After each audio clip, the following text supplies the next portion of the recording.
This isn't just a podcast, it's a movement. The Middle Ground Mike is fighting for truth and unity. Subscribe now or support us today. Links are in the notes. Stand with us.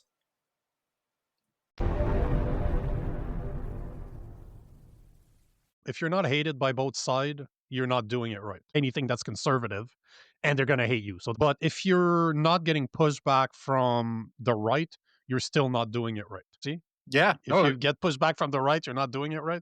Both sides hate me. That's why about 10 months ago, I created the show, The Political Orphans, because I'm too conservative for the conservatives in Canada, closer to what a Republican would be in the US.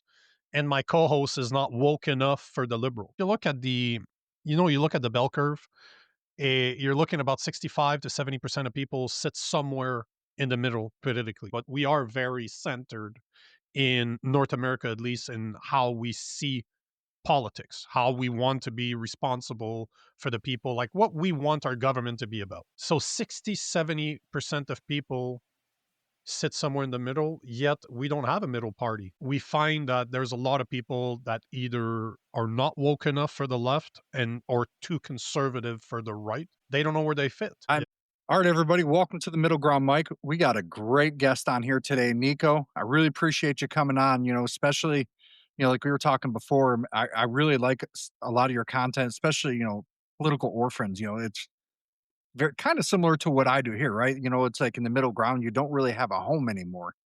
You're You know, almost you're the enemy to both sides. You're looked at as the enemy, both sides. I had a short that I posted on TikTok, and I said you should be putting your country before party. And I got called a bigot. I got called a racist. I got called pushing hate, and I was like, what? It made no sense. And then then I came by your stuff. And I was like, that makes a lot of sense. Tell everybody a little bit about who you are, man. the first thing I'm going to say is if you're not hated by both sides, you're not doing it right. You need to Touche. be hated by both sides, because the left, being hated by the left is easy. Just say anything that's conservative and they're going to hate you. So that one's easy. If you're not getting pushback from the right, you're still not doing it right. See? Yeah. If you get pushback from the right, you're not doing it right. But they both sides hate me. And that's why about 10 months ago I created the show, The Political Orphans, because I'm too conservative for the conservatives in Canada. I'm closer to what a Republican would be in the US. And my co-host is not woke enough for the liberal. So he's not woke enough for the Democrats, basically. But we are able to find common grounds, because if you look at you look at the bell curve, you're looking about 65 to 70% of people sit somewhere in the middle politically, either a bit more to the left, a bit more to the right. But we are very centered in North America, at least in how we see politics, how we want to be responsible for the people, like what we want our government to be about. So 60-70% of people sit somewhere in the middle, yet we don't have a middle party. Like in Canada, we don't have one either. We don't even have conservatives in Canada. Our conservatives are closer to your Democrats than they are to Republicans in the US. Like they're nowhere close to be conservative. But we find that there's a lot of people that either are not woke enough for the left or too conservative for the right. They don't know where they fit. They just don't know where they fit anymore. And we prone civil discourse. If there's one thing I've learned over the past 5 years of creating content, is it's great to have an echo chamber where people are going to praise you day in, day out, but you're not changing anything. You're not moving the needle whatsoever. The real change needs to occur when the gap between the left and the right is bridged, where we're capable of having a conversation, a difficult conversation between the two sides, because that's the only way we're going to realize that we're not fighting each other. We're more alike than we think. And at the end of the day, the problem is not a left versus right. The problem is top versus bottom. Yes. There's a book that was written by Niccolo Machiavelli in Italy about 400 or 500 years ago called The Prince. He created this ideology that the best way to rule the people is to separate them. So make them believe that they are enemies, and they will be too focused on that to pay attention to what you're doing, and then you add that to the bread and circuses theory from Roman times, where keep them entertained, they will never question you because they're too busy watching football, they're too busy watching hockey, they're too busy watching the World Series to even care what they're doing. Yeah, I'm Is a that little bit enough of an intro for you? Oh yeah, no man, I'm a little bit guilty of watching my Lions. This is the first year that I have not had season tickets to my Detroit Lions because they went from being the running joke of all sports, all leagues, to now they're Super Bowl contenders, and they went from being like reasonably priced to they're more expensive than the Super Bowl champions. And I'm like, you haven't even been to the Super Bowl, man. Like, how are you more expensive than them? You know, But but but, but you gotta be careful. I'm not saying that people shouldn't be entertained. That's not what I'm saying. but yeah, no, just It being should too dived into it. it should be done consciously. You should be aware of what you're doing, is what I'm saying. When you look at the political state in both Canada and the US, most people are more interested about sports than they are about the political decisions that are being taken that will affect their day-to-day life. Like I look at Google Trend every single day in both Canada and the US to see what's trending, and it's always about sports. Very rarely is it about real issues that will actually impact their day-to-day life. Most of what's trending on Google is sports. Oh yeah, Sports, yeah. sports, I started sports. using Google Trends. You see always football games in the US when football's in season. In Canada, it's always hockey games when hockey's in season. And everything else is eclipse compared to sports results. Yet, at the end of the day, who really cares about sports? Like, who cares? Yeah, I Those mean, I like athletes watching it. are of course, it's entertaining. Yeah, but You feel after like you that, I don't belong to care. something. Mhm. Yeah, But but how does after it that, change your it's life, right? doesn't at all. I mean, I might feel great that day because they won a game, but after a couple hours, I'm kind of right back to, that dopamine kind of wears off, and you're like, oh man, now I'm back to reality. You know, Yep. and, but Yep. yeah, let's talk about like a little bit. We were talking about before, conservatives and liberals, man. Like, conservatives in America are definitely, they're definitely they like to think that they're united, but they are not. Not by far. They're very fractured. Especially with they love to use the term here now, rhinos. And I don't, I don't know. I guess I'm 50-50 on the term. I like, we were talking, Christian conservative, right? Definitely Donald Trump is not a Christian conservative by any means. Uh, you know, uh, and a lot of people, I don't know about in Canada, right? But especially with like the trade war that's going on between our two countries. I tell people, I'm like, if people hear, they're like, oh, this, that. I'm like, listen, man, you look at the trade policies of the United States gutted the Rust Belt. I mean, they just gutted it because it sent everything out. And that's what got Donald Trump elected in this area. That's why people were like, this guy's crazy enough. And you notice I'm saying crazy to actually, to actually be willing to risk it all to go after certain countries to say, hey, we need to fix this problem. To me, he's doing. I don't. So at the end of the day, people need to understand, and especially Canadians need to understand that Trump is not here to help Canada. He's here to try to make Canada to make the US better.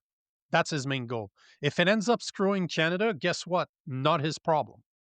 Right. That is the number one thing people need to understand. And the other thing we need to understand is the US buys about 75 to 76% of Canadian exports, which plays to about $560 billion a year. That's the industry that we have between our two countries. If you look at services and products that are being bought by the US that are originating from Canada. So $580 billion a year. This is no joke. This is the biggest part, 75% of our exports. So it's not a joke. Trump knows exactly what he's doing, and he's taken advantage of the situation that was created by very liberal policies over the past 10 years that have made us very dependent on the US. Instead of doing what Trump is doing in the US right now, we decided to buy products from other countries like oil and gas. Most people don't know that, but Canada has the third biggest reserve of oil in the world. The oil Yet we sands. still yet we still buy gas from Saudi Arabia when we have the third biggest reserve in the world. We don't have the refineries to refine our crude oil, so we send it to the US for a cheaper price and we rebuy it from you at a higher price instead of building our own refineries. Our government does not want to create a pipeline or pipelines, should I say, that will hit the Atlantic, that will hit the Pacific Ocean, so that we can go to world markets and sell our oil. People don't know that we have the biggest hydroelectricity exploit in the world. They don't understand that we have so much mineral. Like within the next 5-10 years, we could literally become an energy superpower, like top three superpower in the world, because we have the most untapped natural resources in the world. Yeah, Yet our government has been keeping it in the ground. Trump is fully aware of that. Trump's not an idiot. Love or hate the guy, he's not a moron. He knows exactly what he's doing by putting tariffs on us, because he knows we're dependent on them and you guys have the leverage. That's a fact. Love him, hate him, don't matter. You need to deal with him. You need to. We don't yes. have a choice. $580 billion a year, 75% of our exports. We're going to spit on that? We can't. We just cannot without destroying our economy. Yeah, no, I agree. It's just like China. I think, what was it? They came out and said that him and, Xi came out with, like, a year-long truce per se to try to iron something out. Well, they were trying to deal on specific minerals. Mhm. They came to an agreement on what's the term that they used? Not high valuable minerals, but minerals that are Rare earth not. minerals. Thank you, rare Yep. earth minerals. And you know that if they can come to somewhat of a truth for the next year, they could potentially remove some of the tariffs or negotiate better tariffs or make a better deal. But as you said earlier, the car industry in the U.S. that was a lot of it was in Michigan, got completely destroyed by free exchange, by free trade. Yeah, Everything yeah, moved because it became cheaper to produce somewhere else using cheap labor than doing it here. Yet you completely destroy your middle class, and that's why Trump was elected, and that's why Trump is putting tariffs to compete with outside prices. yeah, and I think you can't really, and I'm not knocking any country like China per se, like, as people, right? But you can't really have, like Canada and yes, how you can't legitimately have free trade with a country like that without the middle class suffering in our countries because it's so cheap to produce things over there. It's gonna gut you here. Like, you could do more per se of a, if you wanna call it more of an open trade instead of saying free trade with a Canada or a Europe because to a degree in most situations, very similar playing fields financially. Not only that, but we're very dependent on you guys. But there is a way. I think it's Senator Kennedy this week that said that the best thing, Senator Kennedy out of Louisiana. I really actually like that guy. And he was talking to the Prime Minister of Canada saying, all you have to do is zero out every single tariffs that you have on American services and products. Just zero it out and look at Trump and say, your turn. Like, I'm ready to Yeah. put a zero tariffs to have a real free exchange between Canada and the US, because there we share the biggest border in the world. There is no reason why we cannot work with each other to say there's certain industry that you're not allowed to touch because those are ours. We could say the same thing, but there are ways to make deals between Canada and the US without having to put tariffs. And I don't think it's not a long-term goal or a long-term plan to have tariffs by Trump. He just wants to reset the world economy and say, guys, you've been screwing us over for years. Now we need to make it fair for you guys, for both of us to do business. And I Yes, don't and see he's been it's saying an that since easy the way for us to 1980s. do it. Yeah, 100%. And go back 20 years, the Democrats were saying that we need to get rid of free trade with China, because one thing that most people don't understand, and that's both on the right and the left, is China has built their whole economy on other countries, especially the US. The reason that China is top three superpower today is because, one, they have a very communist country that they can control who can and cannot do within their own borders, but they're very, very capitalistic internationally. Although they control their people, when it comes to the world, they want money. They want to make money. So people don't realize that, but China's been subsidizing their industry because they're communists. They have their fingers in every single industry in China. They've been subsidizing every single industry in order to keep the prices so low that nobody can compete with them. That even if it's produced over there, then shipped to the US, the biggest economic market in the world, it is cheaper for them to do it, but the government is subsidizing the cost. It's not the real cost. Yes. They're subsidizing it. They've understood the long game. They've been playing that for what, 30 years now? They've been building themselves. They went from a fucking third world country to a superpower by utilizing free trade to their advantage. They subsidize their industry, they sell it cheaper, and then they know that eventually it's going to pay out. Right now, we're so addicted to China products that it's unconceivable for us to stop using it. And they know that. Yes. They're fully aware we are like a crack addict, and now we're trying to separate ourselves from her crack addiction, and it's not easy. But No. what was the price? The middle jobs, the middle class jobs all over the country. And you're seeing that with cars. Free trade has killed your car industry. No Yeah. questions about it. Well, you're talking subsidizing. I learned about something I remember years ago. China does a lot of shadow banks, and a lot of cities that they've built are what I think they call them ghost metropolitans or ghost cities because they, if I remember correctly, they would open up kind of like a subsidiary bank. That bank would give out construction loans to people that are members of the Chinese Communist Party that own the construction companies. They would create the bank. It would give out loans. That bank would default. They would use certain money they would get from exports to subsidize that bank thing to hide that. And then you've got a huge metropolitan city with nobody living in it. There's like a couple security people, and that's it. They call them ghosts. I believe they're ghost metropolitans or ghost cities. And that's how China was able to prop up its growing middle class because without that, China would have actually been in an economic collapse a while ago because China It's is clever, not as secure as they think, as they try to portray themselves to be. but they're brilliant because they Well, played the yes. long game. And that's the main difference, right?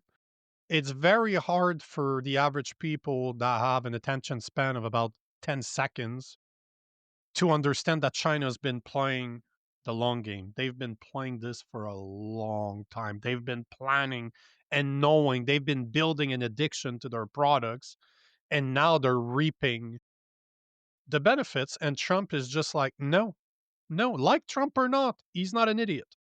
You You, cannot underestimate Trump and think he's a moron because he ain't. As much as I dislike Mark Carney, our prime minister, I read his book Values, and that guy is actually extremely intelligent. Evil as hell. Absolutely evil in what he believes and what he's ready to do to his own people in order to push his own green agenda and further monetize his pockets. But he's very, very clever. Do not underestimate the people that you don't like just because you don't like them. speaking of the green thing, I don't know if you heard. Here's a big controversial guy on that one. This probably gets you really riled up. Bill Gates just came Yep. out and Yep. reversed, completely did a 360 on climate change. You mean 180 because 360 means he'd still Yeah, be yes, pushing it. 180. Yeah, he goes, "Well, humans are gonna thrive," and I'm like, a month ago, he was saying something completely different. Well, you know why, right? Because it was just a money grift. They've Yeah. been making billions, if not trillions, of dollars over the past few years, at least since Al Gore in the 90s. But man, I predicted that a long time ago. As soon as Greta Thunberg, the poster girl for the climate change group, She's a changed. clown. No, but she went from being the biggest climate change advocate in the world to becoming free Palestine. As soon as I saw that, I'm like, there you go. You're proving that you don't even care. So basically, what you're saying is us dying in 10 years is less important than the so called genocide that's happening in Palestine. Cool. Thanks for confirming what I've been saying for years, and you're full of shit. Thank you. Yeah. So it was just Yeah. a matter of time before Bill Gates started and admitted that that's the case because there's no longer, the reason he's admitting to it is that people are not believing it anymore. It holds no ground. It's so easy to debate that he's just like, if I continue saying this, people are never going to take me seriously again. So I'm just going to stop talking about it. And we started talking about middle ground. That's the name of your podcast too, but about always trying to find middle ground with people that you don't agree with. So as a conservative, finding middle ground with lefties. Climate change is the perfect example. Perfect, perfect, perfect example. Because this is one of the ways that I kind of opened up the eyes of my co-host that's a liberal. I invited a woman by the name of Judith Curry. I don't know if you know who Judith Curry is, but Mhm. she is one of the forefront in climate change denier. So she's been denying climate change as in it is not caused by humans. Climate change is a fact. Our climate changes. That's why the word is that the expression is so clever. But we are not the one impacting it.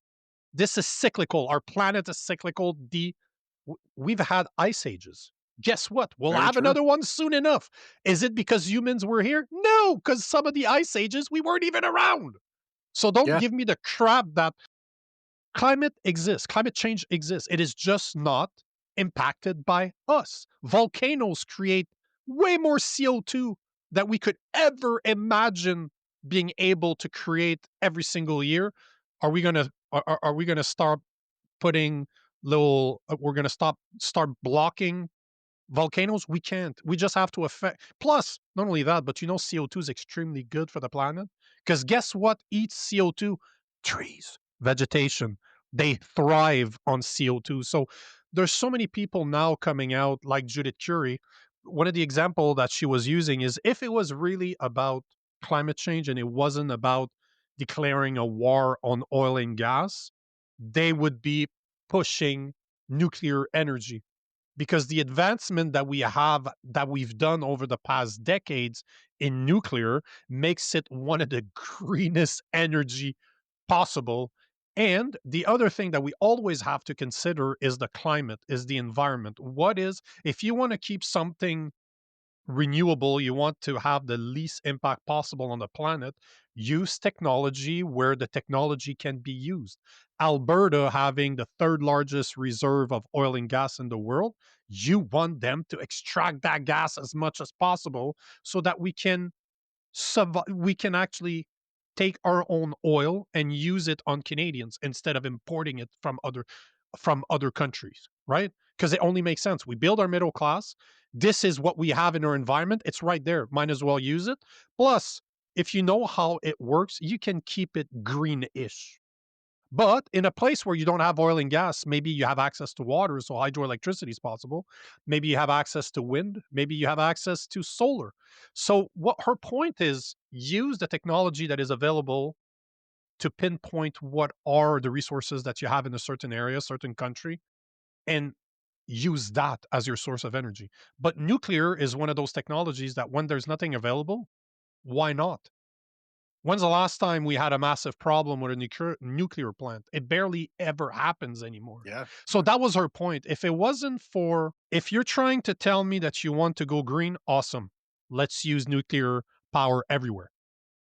And even my co-host is like, okay, yeah, because he believed in climate change. So on the show, this is what's interesting about recording with this guy every day for the past 10 months now is I see him change almost on a daily basis. Weeks over weeks, he changes. He starts seeing things that was never presented to him before because the left-leaning media does not want to talk about that. The left-leaning media is never going to have a real climate denier on one of their shows to have civil discourse with people that are pushing climate change. But when you look and I try to explain to you and I say, you know what? Greta Thunberg, the baby child of climate change, changed and went to free Palestine. So how dangerous is climate change if even the poster child's ready to change her narrative to something else? She realized what Bill Gates just realized that okay, you know what? It's time to change. When you have an expert like Judith Curie that's lost her career because she used to teach at MIT, she used to teach at another university. I can't remember which one it was, but she was at the top of her field when it came to just meteorology, just to climatology, my apologies.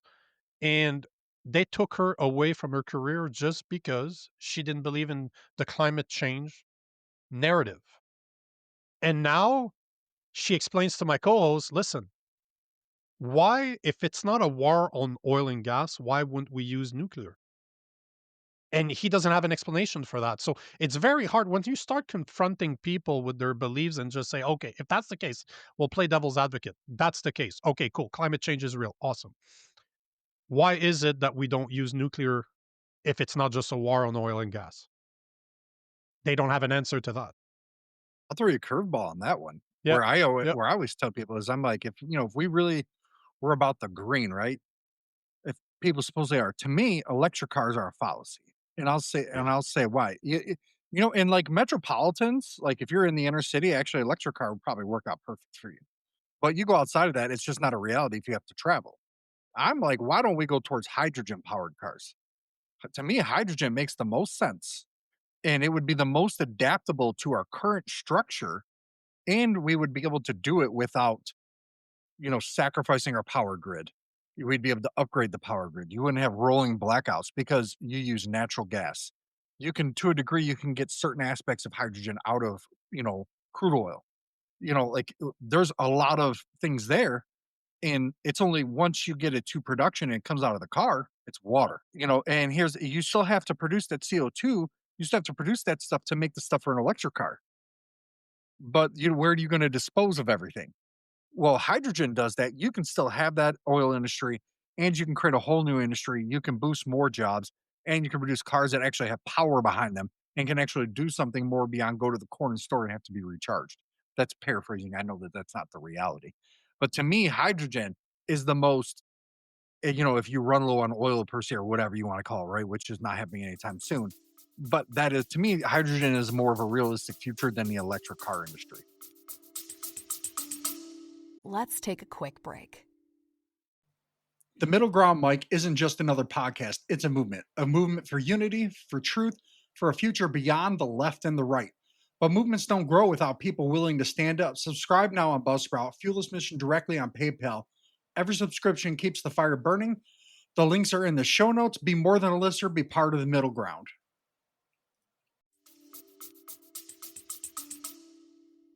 Water cars have been invented almost 100 years ago. Yeah, Not 100 years ago, but at least 7, I would say 70 years ago. yeah, Water cars were invented, but they don't make money. You can't monetize something like that. Why would the oil industry ever want to move to a water car when there's no money to be made? But your hydrogen power cars is the same thing as oil and gas. They are not pushing a green agenda. They're pushing a war. They're trying to push a war on oil and gas. That's what they're actually doing. The green agenda has nothing to do with making our environment better. It's about deciding who they want to hold power over us. And I would go even a step further because at the end of the day, I'm a conspiracy theorist. It's all about control. EV cars are perfect for the exact situation that you described. If you're staying within a specific area within a metropolitan area, great. But if you're traveling, they're not useful at all. Not only are they not useful, but if you're, let's say, Canada, you lose half of your mileage, if you will, of your battery charge in the winter times. And yes. it's cold here like 5 months out of the year. So almost half of the year you're losing half of your battery. Yeah. It's not meant for cold environments. The reality is that the reason there is a, especially in Canada, there's EV mandates. I don't know if you're aware of this, but our prime minister is pushing 2035 EV mandates, which funny enough align with the 2035 WEF agenda. And no, it's not a coincidence. Trying to have every single new car sold in Canada, they want it to be EV battery operated by 2035. That represents right now about 2 million new cars every year. Our EV industry can produce around 40 to 50,000 cars right now a year, and most of them go to the US. They don't even stay here. So they're Wow. trying to push an agenda that is not feasible for us to achieve. When you think about it, the only way that they can do it is by opening up our market. That I'm writing an article about that right now. That would be worth about $90 billion a year. Our EV market of new cars every year will be worth $90 billion by 2035 if those EV mandates are not removed. Which for a country like China would be a massive opportunity because they are a very big proponent of EV cars. Not surprising because they own a lot of the lithium, the shit, how do you call that? They own most of the mines or a lot of the mines. They're the third biggest owner of lithium mines in the world, and people don't know this, but there's less than 30 mines in the world that can produce lithium. So you're really giving. If you think free trade has been bad on your economy, imagine if you give control of your EV market to a financial superpower now that controls a lot of the mines that can produce one of the minerals that's needed for those batteries. But to me, it's all about control. It's all about 15-minute cities. It's about if you can travel, guess what? A 15-minute city is very useful. And for the average people, it's an easy sell too. They're already talking about this in Alberta right now. The new mayor of Edmonton just got elected last week, and he already, sorry, 2 weeks ago, and he's already talking about how they're going to turn Edmonton into a 15-minute city. You're not going to have to travel. You're not going to have to go anywhere because we want everything to be available to you within walking distance. That is scary, man. That is absolutely scary. But this is where the world is going, and those are the type of conversation, unfortunately, that I can't have with my anti woke liberal co-host yet, because that's another problem, right? Well, I think one of the biggest mistakes that we do as conservatives or Republicans trying to bridge the gap with the left is that we go too far too fast. I was just having this discussion. There's somebody that contacted me saying, "Hey, you should have that guy on your show. He talks about this and this and this and this and this." And I responded to him. I'm like, everything that he's talking about, I'm already aware. I know what he's saying. I get it. But one, he's not curated enough. He's not good enough in front of a camera. That's why he doesn't have a big following because people can't listen to him speak for more than 2 seconds. But he's going too far, too fast. If you're trying to convince people that there's a world government coming and they've been pushing it for decades, you can't start saying that there's a world government that's being pushed for decades that believes in depopulation. You can't say that. People just woke up from the whoop whoop from what happened in 2020, 2021. They barely just woke up to the fact that governments took advantage or initiated it, however you want to call it. Flat out lied. 100%. See, there you go. You can Flat out expose the lied. fact that they lied. Now, if you can expose the fact to them that they lied, they will start to realize what else did they lie about me. And that's why it's so hard to turn somebody from a woke person to be unwoken, as I'd like to call them. Because woke was supposed to be a term used to describe somebody that has opened their third eye. They know now what others don't. But it's such a fallacy because it's been used to put people to sleep. So I call them unwoken. You're unwoken from that woke crap that's been pushed to you for decades. But all to say that it's great the work that we do to be able to talk to the other side, to have conversations with them, try to make them understand our point of view and that we're a lot more alike than we are different. But it needs to be done very, very specific measures. You can't go too far too fast or they're going to think you're crazy. Yeah, And no, that's what I well, was explaining to that follower. I'm like, bro, I know what you're saying, but no, you can't talk about this stuff because they're not going to be listening. yeah, It sounds too crazy for them. I had a very similar situation. I had well, I mean, to to him, we're not friends anymore, but to me, he's been one of my closest friends for probably almost 20 years. And he's when I tell you he is far left. If there's anything with a conservative or an R next to it, automatically Not the listening. devil. Yep. But to be fair, that take care of people, do well for others, things that people on the left try to push. Him and his wife live it 1000%. They're on boards for mentally handicapped people. When I say they live that, they don't even realize, but some of those principles are what conservatives advocate for, that people step up and do it. But they try to live that. I mean, they are the type of people they could have no money, but if they have two shirts and they see you need one, Yep. here's the second one. And I So they're mean, good people. they're good people, and, we were talking, I forgot what I had sent him, it was a guy that was at one of the ice crap in Chicago, and he was advocating going and shooting ICE agents in the face. And I said, I don't care who you are, even if you disagree with someone, advocating shooting them in the face is trash. And he was like, "Oh, da da da da," and it kind of broke into the Palestine debate, and I told him, and I said, "Listen, I'm vehemently against Benjamin Netanyahu. I don't like how he went about it. Did I believe Israel was justified in their response? Well, hell yeah, I would have done the same thing. But I felt at a certain point, okay, now you're just taking a nuclear bomb to a gnat. There's always going to be people that want to shoot at you.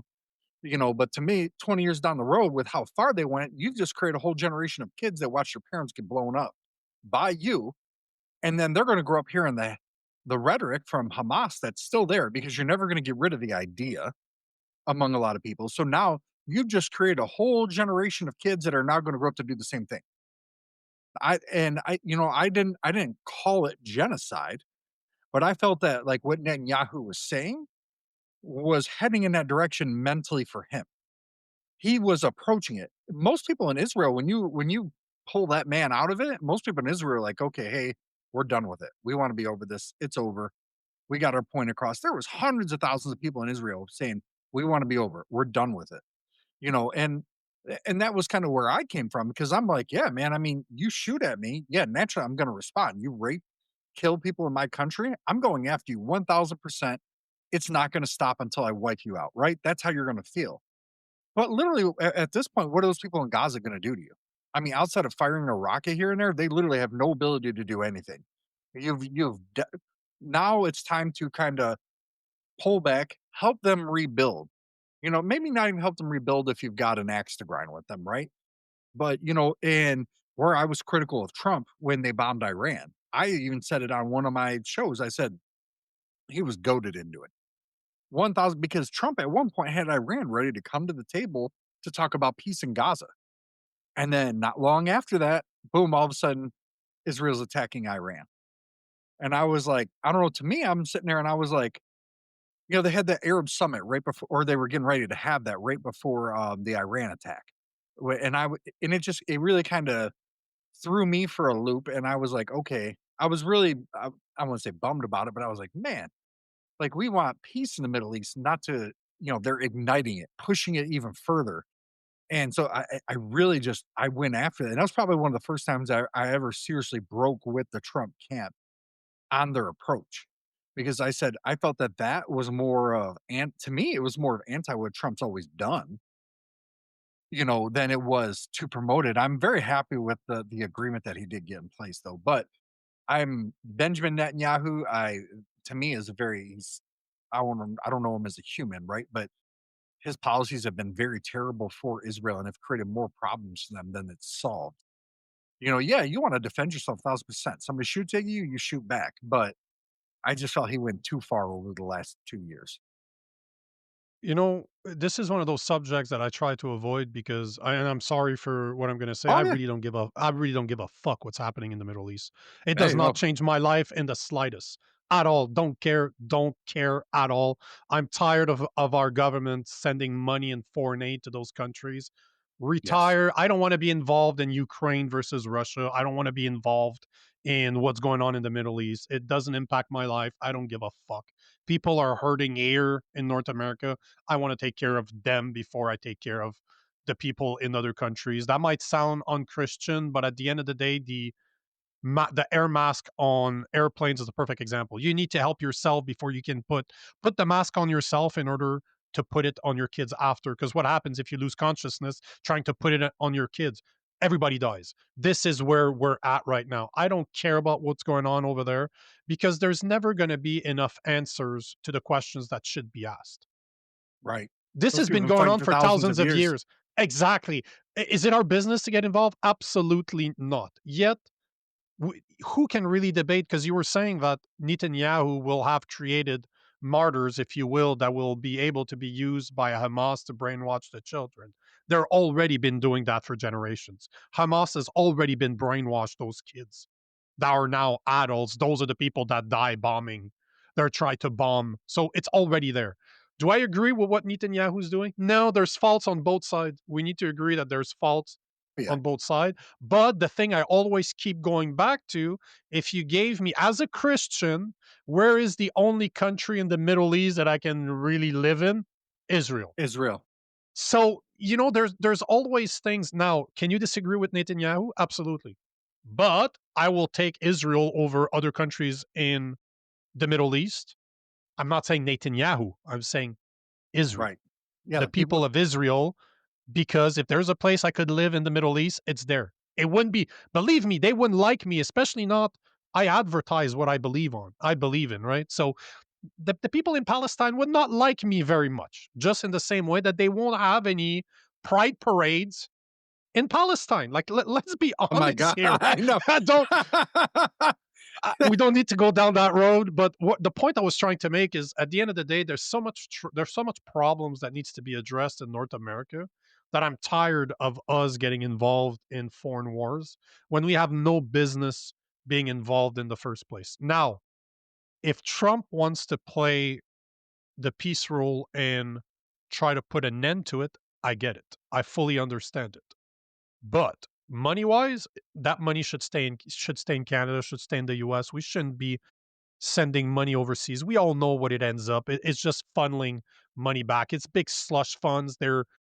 They're giving some money over there, and you know that a big portion of that money is being redistributed to the same people that send the money there, which that money is yours, right? It's our money. It's taxpayers' money that's being used to do that. So I'm just tired of us getting involved. That's why I Yeah. don't I don't necessarily talk about foreign wars, because at the end of the day, man, I don't care. But I will Well, say because this.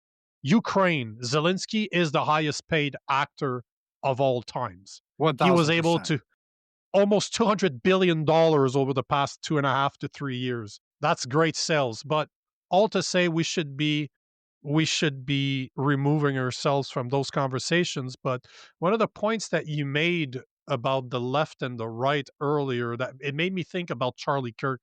And I'll explain to Oh, I you love why. that man. Like, I'm a fan of Charlie Kirk, not because he taught me anything, because his message was not targeted as a 43-year-old man. They were targeted at college kids. They were targeted to that 15 to 24 age gap that's been told their whole life that being a conservative is a crime. You cannot be conservative or a Republican. It's wrong. You're a fascist. You're racist. You're definitely a homophobe. You're transphobic. You're Islamophobic if you believe in conservatism. That's what they're being told. And he was able to rebuild the trust in a conservative movement by just going to war every single day. Because a lot of people watch Charlie Kirk now, or prior to him being murdered, and they're like, "Oh yeah, but that guy shows up to an event. There's hundreds, if not thousands, of people wearing MAGA hats." Yeah, but hold on there. When he started this shit 10 years ago, nobody with a MAGA hat was showing there. It was everybody was hating on him. He was going to war every single time he went to colleges, that he went to university. So that guy changed cultures. But what I found very interesting is when he got murdered, because I'm going to say this, he's going to have way more of an impact in his afterlife than he could ever do during his lifetime. And what I found very, very interesting is guys like my co-host, that's a liberal. He had heard of Charlie Kirk before, but always negative, always in a very bad optics. Small 10, 15 second clip of him sounding like a racist when he was in the middle of an explanation, right? No Yeah. context whatsoever. But when he got murdered, he started getting exposed to the real Charlie Kirk, to the person that would show up to events where he would be hated on, and would try to explain that those are the realities of the situation. You might not like what he has to say, but good luck trying to prove him wrong, because his opinions were based on facts and not emotions like the woke left tends to base their opinions on. And you can't debate facts. Well, you can, but you're going to be proven wrong every single time. But for the first time in his life, he was seeing Charlie Kirk for what he was. Just a guy. Okay, sure, you might not agree with his Christian values. Sure, I can see that. No problem. But is stating facts racist? No, it isn't. It ain't. So for the first time, he saw Charlie Kirk. And what I came to realize is that Charlie Kirk split the left. I thought that it would further, when it first happened, I thought it would further the left and the right. It would create an even bigger gap. depending on how the right would respond. Because they didn't respond in a violent way. They just responded by having Christian prayers, having gathering, just promoting love instead of hate, which I wasn't surprised by it. It showed the left that murdering someone for their opinion is not right. And if you're okay with this, if you want to publish posts and put videos out there of you saying Charlie Kirk deserved to die because you didn't like what he had to say, you're exposing yourself. And that's what free speech is all about. That's what I love about free speech. I want people to have as much rope as they can to hang themselves. I Yes. want to know what you really think. I want you to be so comfortable being an idiot that you're going to say all the dumb shit you can think of on camera. So I know who I'm dealing with. I know who you are. And that way, we're not creating an underground movement that will become exposed the day that it's too big to contain. By that time, it's hard to fight an ideology that's been building for years, if not decades, underground. No, I Because when it mean, comes out, it's so powerful. There's so many people behind it. You can't fight it properly. But if you see it coming, free speech allows you to see those things coming. So that's why you want free speech, 100% free speech. You should be allowed to say whatever the fuck you want. But that doesn't mean that there won't be any consequences to your actions. If, for example, your employer does not want to employ somebody that glorifies murder, well, guess what, bro? You're not covered by free speech. Free speech is between the government and you. They cannot censor you for saying what you want. That doesn't mean that your family will still like you. That doesn't mean that your employer wants to employ someone that doesn't represent his own values. That is 100% his choice, and he has the right to do so. And when you looked at what happened after Charlie Kirk, so many people put their videos out there saying that they were happy, that that was the perfect way, that that was too easy of a death for him, blah blah blah blah blah blah blah, and they went down that rabbit hole. The left, the sane left, as my co-host calls them, started looking. They're like, "Are you guys serious? yeah, like, Hold on here. You're trying to convince me that you can. It's okay to murder someone because you don't like their words. I'm not in agreement with you at all on this. And, people don't realize that, why Trump won? What's the number one reason Trump won? Well, there's two main reasons, but do you know the main reason why Trump won again? mm-mm. I mean, He took a stand against transgenderism. touche. This is another, people tell me that it takes me a lot of faith to believe in the bearded man that lives in the sky. I'm like, you know what? Okay, sure. How much faith do you need to have in order to believe that women can have penises? That's the type of faith I do not have. I Yeah, am not no. able to believe in that. I can't. This to me takes faith. But he was able to approach the subject saying that it was wrong. That's what got him the presidency. Have you ever heard of Vivek Ramaswamy?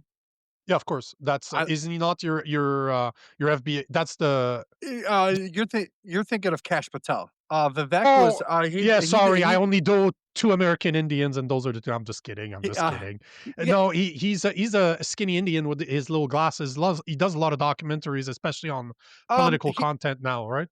no, he's right now he was with Doge with Elon Musk, Oh, but yes, he yes, left yes, Doge to yes. run for governor in Ohio. So Yeah, but he he did said he something against Doge, and they kind of, yeah, he was excused him. Yes, okay, yeah, I know who you're so talking about. he did a lot with Charlie Kirk. He did a lot of events with him. And one thing that when it comes to like transgenders that I really like, he said, but it was a gay conservative that had went up to the podium and they were like, "Hey, do you think there's people saying gays shouldn't get married, this something to that nature." And he goes, "Listen, conservatives and Republicans, they're totally fine with your right to do what you want with you when you're an adult. Live your life how you want. That's your choice. But you shouldn't be pushing it on kids. You shouldn't be having a man in a women's bathroom." And I said, "Exactly." I'm like, "Exactly. Do what you wanna do in life. It's your choice. But don't put it to me, if you wanna be a transgender, I mean, it is what it is. It's your choice, but it doesn't belong in a school." Just like, you know, um, in California, I don't know if it still is, but I know at one point, I think 13 or 14 years old, they can give you certain things for puberty blockers, whatever, without your parents' permission. Yep, And it's I'm still there. going, yeah, and I'm going, well, if I'm responsible for that kid till they're 18, if they pick up a gun and shoot somebody, I should know what you're doing to my kid. If I'm responsible until 18 years old, you should not be able to do anything with that kid. And Bill Maher's even said it. He's even told to Gavin Newsom's face. He said, I should know what's going on with my kid. You should not have the right to do something with my kid without my permission. And But at I the and same I time, you're right. Sorry, sorry. Go ahead. Go ahead. I thought you no, were done. no, and that's to me, that's where the transgender debate is. But the problem is certain people on the transgender side just want to focus on you hate me, you hate me, you hate me. And it's like, no, if you would actually shut up for three, not you, but then if they would shut up for 3 seconds, they would actually hear what people are trying to say. On the conservative side, they don't really care that you exist. Do they agree with your point? No, but they don't care that you exist. They care that you're trying to tell their kids. But it's more than that, though, because you have to realize. So there's a couple of things to what you're saying. Because I'll speak about an interview that I did, a debate that I did not too long ago in San Francisco. But one of the first things, the whole trans agenda is a slippery slope. Because think about it this way: trans cannot reproduce, so they need to indoctrinate your kids in order to grow their ideology. So it is a very, very slippery slope to say that as long as I agree with you, if you're after 18, I don't care. You want to cut your genitals and put them in your forehead? I don't care. I really could not give two shits about it. But come after my kids, I'm going to stop you right there. It's the indoctrination portion that drives me absolutely nuts. And the part that's never addressed. There is a book by Abigail Schreier called Irreversible Damage. If you've never read that book, you need to read that book. It opened my eyes on the trans, not the trans agenda, but the effect of the trans agenda. And when we think about trans, we're always considering the man with a beard dressing up in a dress, trying to get access to women's bathroom. I think most of us with sane thoughts can see that as being completely wrong. Do that around my son, you're gonna We got a you're problem. oh, you're gonna learn how to fly, you're gonna get there's gonna be consequences to your actions, and I'm not gonna call police on you. I'll deal with them. I will inflict those consequences directly. The point is that it's a very slippery slope where you accept them, because to say that it's okay when you're after 18 is still promoting the fact that being mentally ill is okay. Because if you look at the DSM-5, the medical Bible, it still sees body transphoria and gender transphoria as medical issues. We basically living in a country. We're living in North America now as let the patients run the asylum. We have Yes. people with actual issues, serious mental issues, and we're letting them make decisions on their bodies that will impact the rest of their lives. Are you going to go get diet advices from somebody that's bulimic, or somebody that's shit, what's the completely opposite of bulimic? It's the people that don't eat. I'm sorry, I'm drawing a blank. And no, not anemic. No, no, no, not God, anemic. Oh I'm man, not that's such a thinking that's of the such a word dumb too. word. Either way, the thing is that we're allowing people to take advice. We are encouraging mental illnesses instead of addressing them. And this is where our medical field needs to take ownership of this, because the whole trans agenda is only possible because our medical field went from questioning what you believe to simply enforcing it, to saying, oh, you're right. If you feel like a woman, you're absolutely right. If you feel like a boy right now, you're absolutely right. Here's medication that you can take. And the problem is that, and that's what Abigail Schreier exposes in her book, is the vast majority of people that are affected by the trans agenda are girls, are young girls that during their puberty, when they're the most vulnerable in their life, that's the part of their life where they're the most vulnerable, because they have a bunch of new hormones that are being released in their bodies. They don't understand it, and now we're telling them that it's okay to stop that you should not feel that way. This is because you're a boy. It's not because you're a girl. You feel bad about yourself because you're a boy. So here are puberty blockers, here are testosterone replacement where you will become a boy. Instead of simply telling them, you know what? It sucks. It's going to be hard. The next few years are going to suck, but we've all been through them. Instead of pointing them to sane women that can explain to them what's actually happening to their bodies, we have doctors telling them that it's not okay, that there's something wrong with you. No, there's not. You're just, your body's transforming in the same way as a boy. Oh, you're feeling testosterone really for the first time in your life? Yeah, you're gonna be aggressive. Guess what? Yeah, absolutely. Men are aggressive. No questions about it. That's why we defend people. That's why we build shit, because we have a lot of energy and we need to do something. That's not toxic. The lack of masculinity is toxic. The complete opposite, in the same way as telling a little girl that there's something wrong with her, that she should take hormones in order to prevent her puberty. That's something that's going to affect her for the rest of her life. So this is what I'm saying, that there is a very slippery slope when it becomes to encouraging mental illnesses instead of treating them. We need to be Yes, very careful. So even if you're above 18, I get your point to say, you know what, in the best of society, we're going to encourage you to do, you can do whatever you want. If you're not impacting me directly, you're not impacting my life or my children, whatever. right.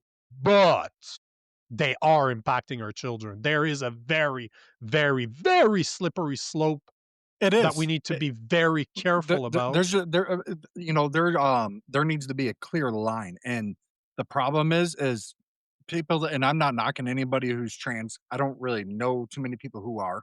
I know a couple, but and I mean, they know where I stand with it, but I'm like, there needs to be a clear boom, this is okay and this is not.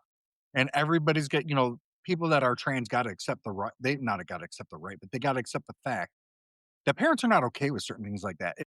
If their kid's 16 and they start thinking, "Hey, I want to be trans," that's between them and their parents till they hit the age of 18.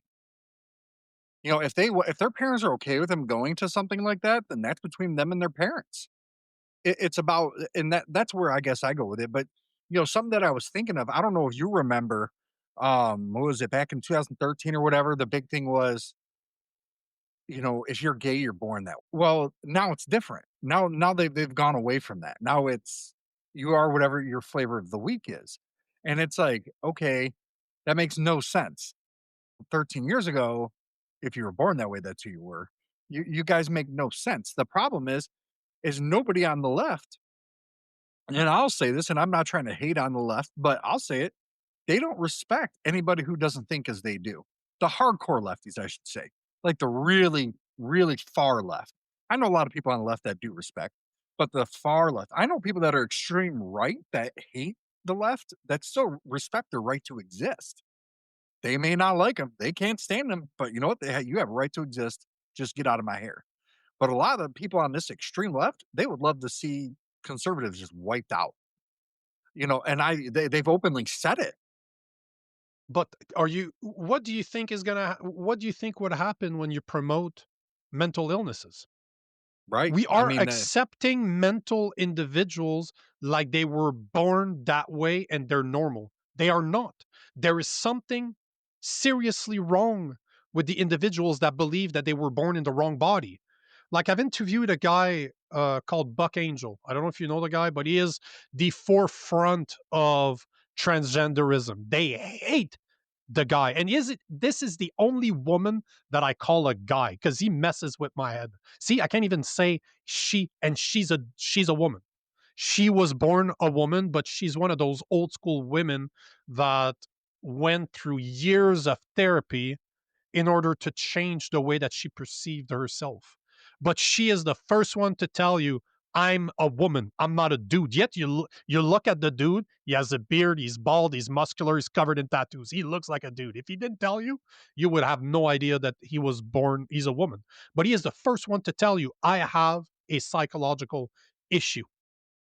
I did this. Not. I don't think I'm a guy. I'm still a woman. I just present in a way that fits better with my mental illness.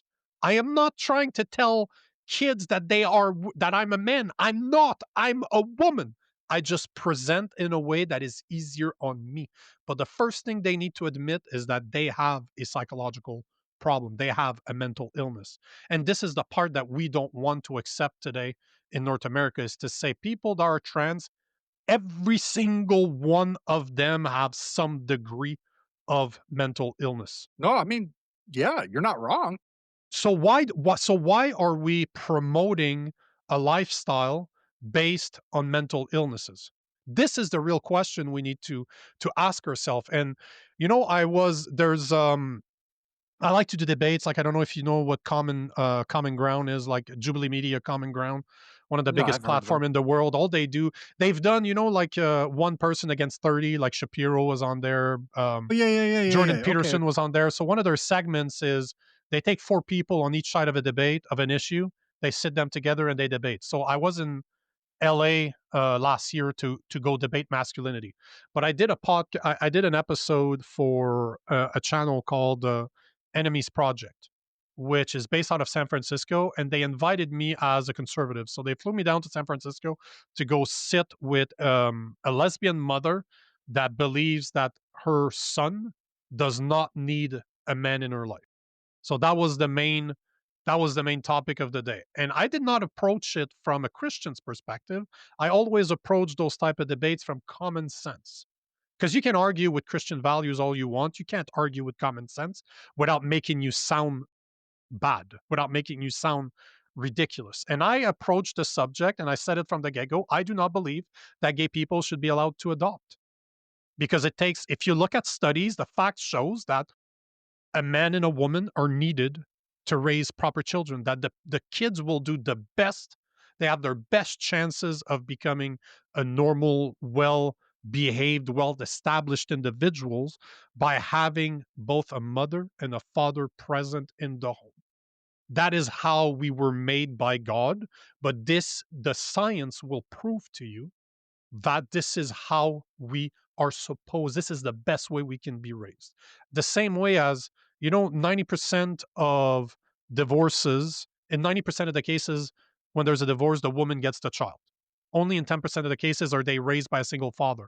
Yet you look at the vast majority of criminals are raised by single mothers. And by vast majority, you're talking 80, 90%. Most of the men in jail, 80 to 90% are raised by single mothers. Same thing for drug addicts, same thing for homeless individuals. So we have the facts to show you that not having a man in a boy's life is extremely detrimental to little boys. So it's easy for me to go to a debate like that and argue that. And by the end, I had her admit that because she was raised by two lesbians. So, surprise, surprise, right? She's a lesbian and she was raised by two lesbians. She never had a father per se, but her grandfather took that role. And she admitted on camera that if it wasn't for her father, she wouldn't be the woman that she is today. So I'm like, gotcha. But she realized what she was saying during the debate and she kind of pulled back from it because she would have made my point for me. But because I approached the conversation from a common sense perspective, we went to have a drink afterwards. So we started from a place where she wanted to kill me. She was so pissed off because I looked at her right in the face and I'm like, I do not believe that gay individuals should be allowed to adopt because this is not what's best for the kid. You guys like to have you guys are using kids like it's an accessory, just like a puppy dog. You guys want kids because of you. You want kids. But shouldn't the good of the kid come before what you want? They need Always. to have two parents that are in the house, both a male and a female parent. Why would you Yes. put them at a disadvantage from the get-go when science and facts shows us that the best environment for kids to be raised in is an environment where both the father and the mother are there, or and that's why I said a male and a female, because obviously something could happen to the parents and the parents die, but if people fill that role, if a man and a woman fill that role, it's still it's going to work out. So why would you put the kids at a disadvantage from the get-go when we know that it's detrimental to them? So I'm not arguing it from an emotional standpoint. I'm arguing it from a facts perspective. So there is a way to have those conversations with people that you disagree with if you come at it from a common sense perspective. And this is how you approach a trans agenda. Why would we promote the views of mentally ill people when we know that they're mentally ill? Why not simply be honest with them and say, you know what, you need help? It's okay. You want to dress as a woman? All the power to you. I don't care. But we cannot get to a consensus if we don't first admit that they have a mental illness. You can't. You just can't. We cannot promote mental illnesses as they were normal when we know that they're mental illnesses. And this is why I'm always going to say it's a slippery slope. What we accept today will could potentially be very problematic in the future, especially if we promote mental illnesses. Touche. No, I totally get it. Totally, totally get it. The only where I guess sometimes, some of these kids don't get adopted. I guess in that aspect, I wouldn't be opposed if they went to a gay household. But that's a fallacy. There's more people waiting on adoption lists to become parents than there are kids available. Wow, I did not That realize. I is a thought it was the that opposite. is a oh no, complete opposite by a landslide. Like you look in Canada, there's 30 times more parents waiting to adopt a newborn than there are kids available. 30 times. It's not a small number because this what I talk about this all the time because I'm pro life. I don't believe in abortions. Like I murdering the unborn is wrong. Absolutely wrong. Especially if you look in the instances that 95% to 99%, but I always use the lower number just to kind of play devil's advocate here. At least more than 95% of abortions are done by women that are healthy. And the number one reason why women have abortion is that they cannot afford it. So if that's the case, if that's because they can't afford it, they go for an abortion, yet most of the women will live with regret for the rest of their lives because they realize that they ended the life that was supposed to that they helped create. Look at the real problem here. Is it really that abortion is the solution, or is it possibly that people like you, for example, perfect example, did not realize that there's more parents waiting for kids to be born than there are kids available for adoption? So instead of promoting abortion, we promote adoption, saying, you know what? It's not the kid's fault that you can keep your legs closed. You don't want to deal with the consequences? No problem. Why is murdering the unborn the solution when we could help you bring it to term, bring the baby to term, and have it adopted because there's plenty of parents that want those kids?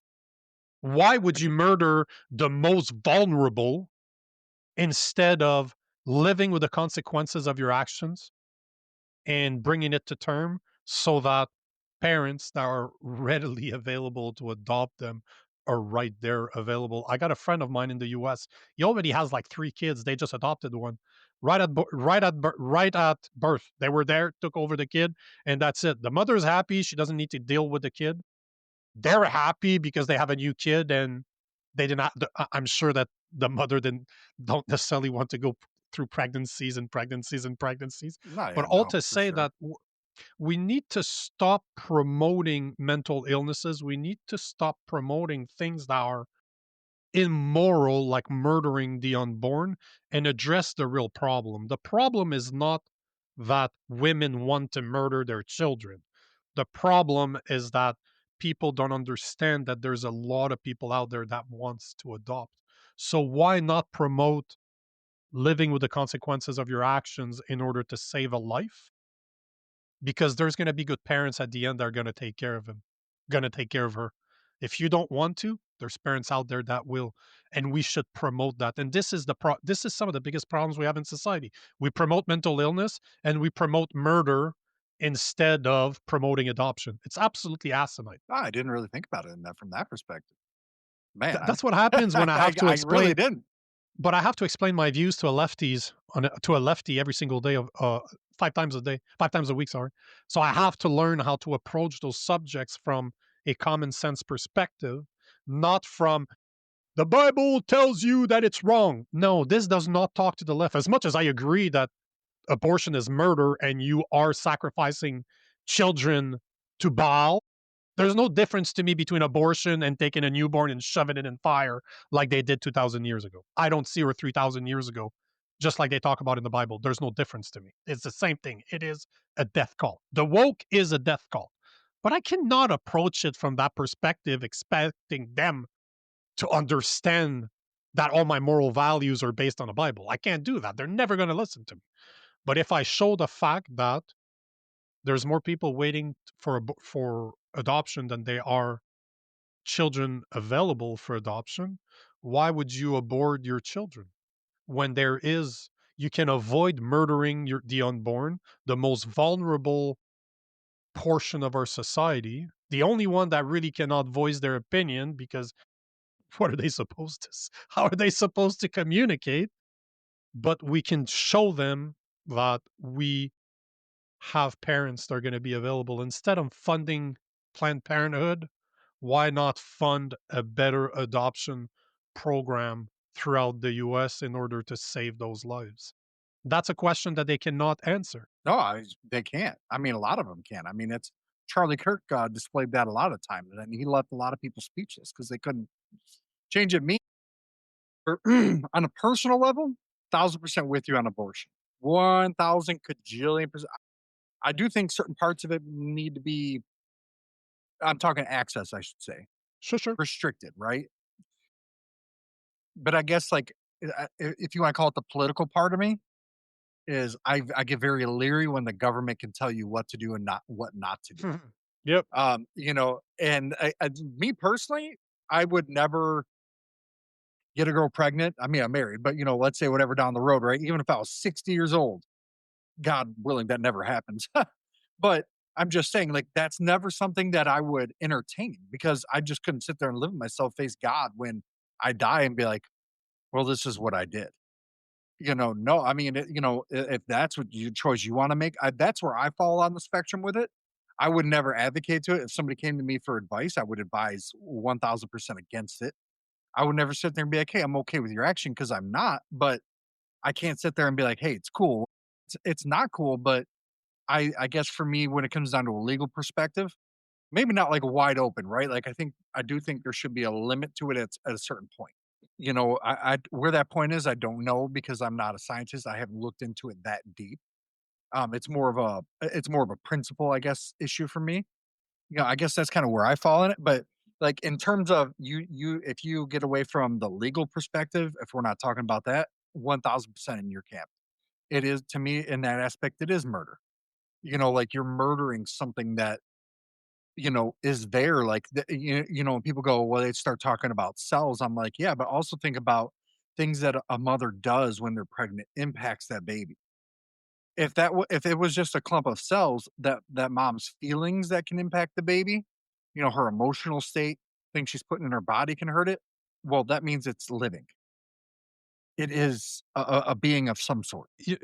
Again, this is something that I've spoken about quite often, and I've addressed this with my co-hosts on our show, which I try to stay away from the 20% that we don't agree with, because the whole point is to promote that 80% of the stuff we agree on. We agree on problems, but we often disagree on the solution. This is where the most of our conversations go. So the whole point of the political orphans is to have that conversation. But I have my own show where I address those things, what I really want. So my goal is always to have people understand how common we are. Oh And yeah. if you want to know more of what I stand for, watch my other stuff because I will deep dive into my real values like we're doing right now. But what I've learned from debating lefties on abortion is not that the vast majority of individuals that believe in abortion believe in murder. That's not what the real conversation is, because they do not believe that it is life. And when you boil it down to a single denominator is, when does life begin? This is the thing that the people that are pro-life and the people that are pro-choice need to address. When does life begin? I believe that it begins at conception. I believe in a God that puts a soul in a clump of cells. And I know your podcast is really listened to, so I'm air quoting right now because I'm using their own words against themselves. Yeah. But when does life begin? Because that's the real question. Most people don't want to murder, but this is how idiotic we've become. Women, especially liberal women, believe that abortion is normal and they should be able to abort whenever the fuck they feel like, because they don't believe that it's a life yet. Some people think that it doesn't become a life until it's self sufficient. I can tell you that my 3.5 months old son right now, if I leave him in a corner, he ain't self sufficient. So does that mean my son's not alive right now? Like, are you freaking retarded? Like, is there something wrong with Right. you? My son's definitely alive. But where does life begin? Because if you look at scientists, imagine that tomorrow they found a clump of cells on Mars. They will brag They call everywhere it that they life. found life. It would be called life. So why is it life on Mars, but it is not life into the body of a human woman here? So when does life begin? Because that is the major conversation that I've had with my co-host, and he was able to come down to the fact that until there's a heartbeat, because he's an atheist. So he doesn't believe in the soul the way that I do. So I understand that, and I'll take that off the table because the goal is to find common sense. He does not think that abortion should be legal after the heartbeat. A heartbeat starts between 8 to 12 weeks, anywhere it's mostly around 10. And that's common ground right there. You should not, Yeah. I don't think you should have any abortion at all unless you were raped, incest. That less than 1% of the cases cannot, I will never touch that one because I'm not the one that got raped. I'm not, but at the same time, I've heard many stories of women that got raped that kept the child because it's not the child's fault. And that's how I see it personally. I don't think abortion should be legal unless it will literally kill the woman. But the incest slash rape, I'm not up for discussion on that one. That's not my place to tell them what to do because I haven't gone through that. It was not a Oh, choice. But in more than 95%, it is a choice made by women that are healthy that could carry the pregnancy. So those ones I have an opinion on, and this is what we're talking about. But when does life begin is the real conversation. It's the only thing worth spending time on when it comes to the pro-life and the pro-choice movement is two things. When does life begin? Once we establish when does life begin, start promoting start promoting adoption. Put better system of adoptions in place and stop promoting abortion. Abortion should be a last measure when you're literally going to kill the mother. Outside of that, abortion should never be used. Keep your legs closed. If you don't want to have children, I'm sorry, women out there, but if you don't want to have kids, keep your legs closed. You want to prevent that? I mean, But at the end of the day, consequences to actions. exactly. If you want to have sex, guess what? That's your right, and I will never promote that you shouldn't have it, even if I don't believe that it's morally correct. But who am I to tell you that you can't have sex? But you will never be able to convince me that your lack of responsibility is worth a human life because it isn't. No, it's 1,000%, man. I mean, I agree with that in principle. Most definitely. Most definitely. Man, I mean, woo, we've been cranking for a hot minute.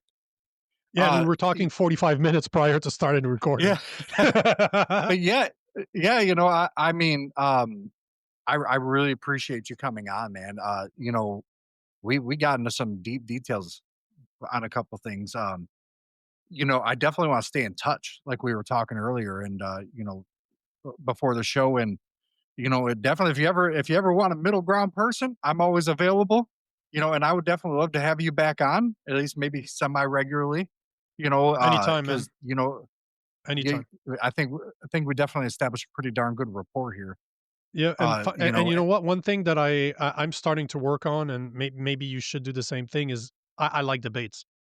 I get invited to Yes, debates all the time, and I like debates. I like to debate people I don't agree with, but because, as you saw, I do it from a common sense perspective. So if you need somebody to debate a lefty, I'll happily debate a lefty on your show. That's something that I live for that stuff. So, yeah, most definitely, man.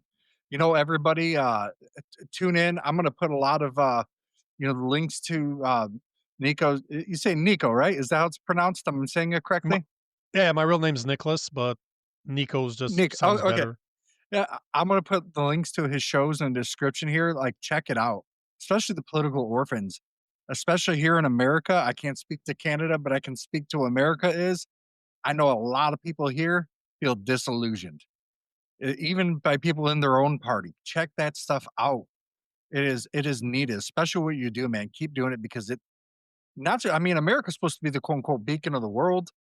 What you do keeps America a beacon of the world, and I mean, in reality, North America. Let's be honest with ourselves. I I see no mean, difference we between are separate Americans and countries, but Canadians.